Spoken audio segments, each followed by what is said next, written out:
Assalamu alaikum wa rahmatullahi wa barakatuh. Welcome to another episode of Dawah Chronicles, where we extract fruits from real Dawah experiences.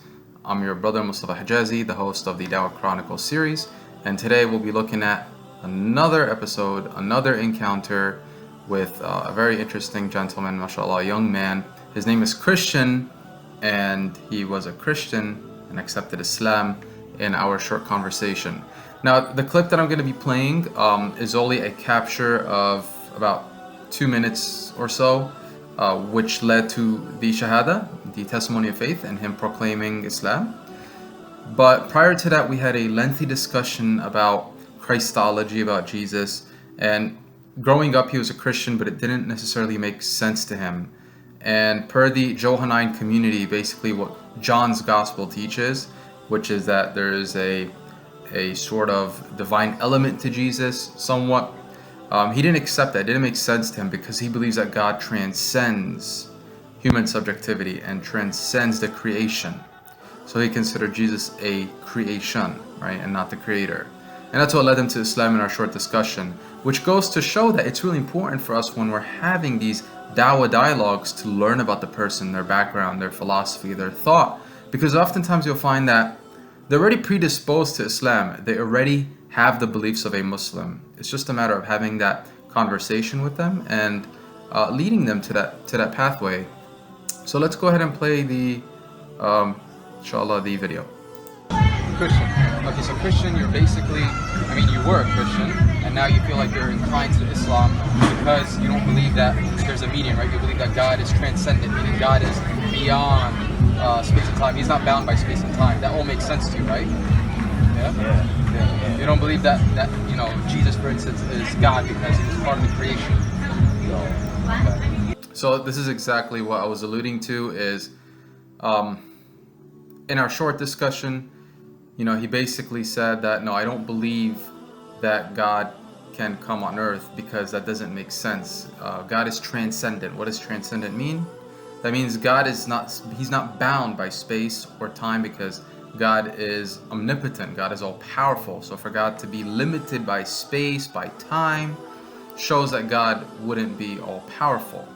So if Jesus was part of the creation, meaning he came to earth, he was amongst human beings, he was limited by time, limited by space, and rightfully could not be considered God or be called God.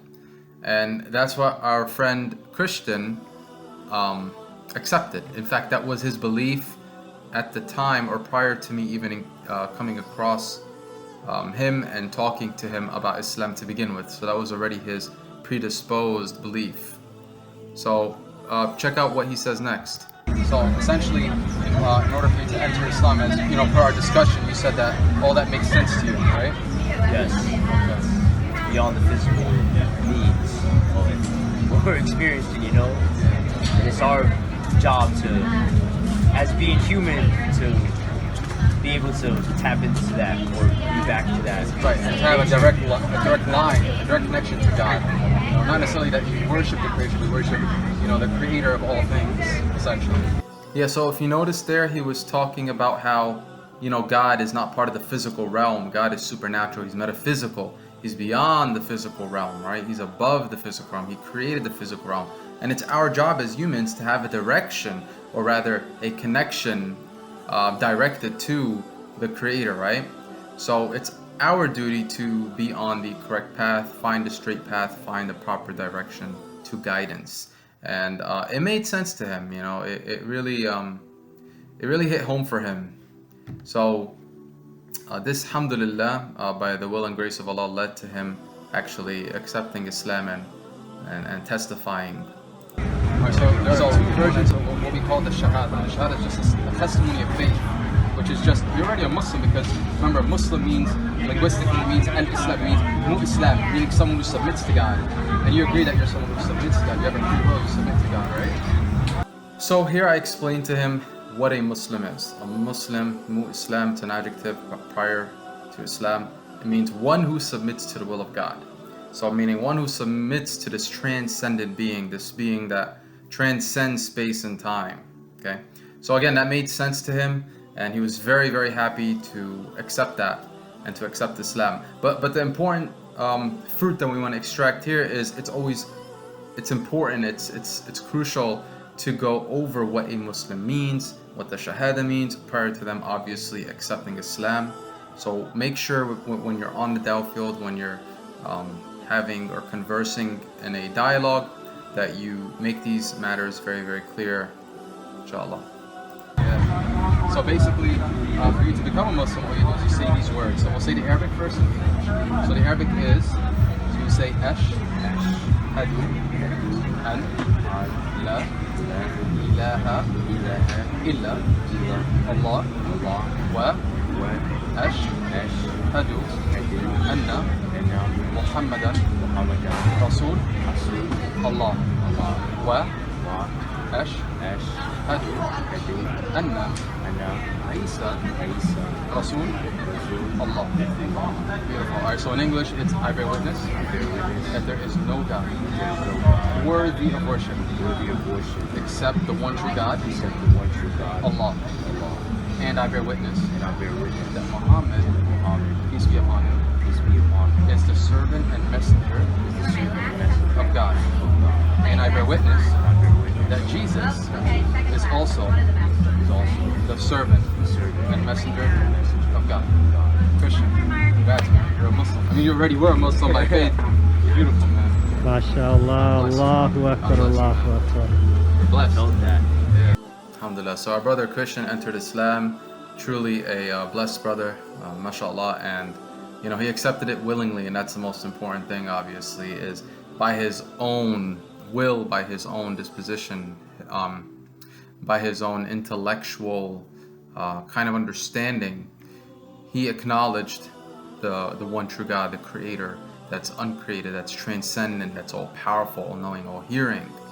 And so this is very important, because when you're speaking to Christians, they believe in more of a God-man model as opposed to, you know, just God, meaning God that transcends. So rightfully, it made sense to Christian that he cannot be called a Christian because of the very given notion that he doesn't believe in the tenets of Christianity or in the Christian doctrine. Rather, he was obviously inclined to Islam, and we know that all the prophets of God, from Adam and of course Ibrahim, Noah and Musa and Isa and Muhammad, peace be upon them all, they are all inclined and they all called people to Islamic monotheism, to believe in the one true God. So that is the message that you want to relay to the general community. You want to always invite people with compassion and with reason, and appeal to them, of course, humanize with them, and it's very, very important to include that element of compassion, inshallah. So I pray that this session or this chronicle episode was a benefit to you all. It surely was a benefit to myself when I was conveying Islam to our brother here, alhamdulillah. And we ask Allah subhanahu wa ta'ala to bless him and keep him steadfast on the deen.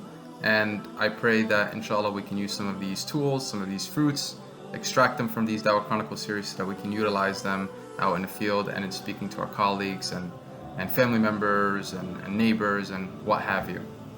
So take care, inshallah. Jazakumullah khair for tuning in. Until next time, assalamu alaikum wa rahmatullahi wa barakatuh.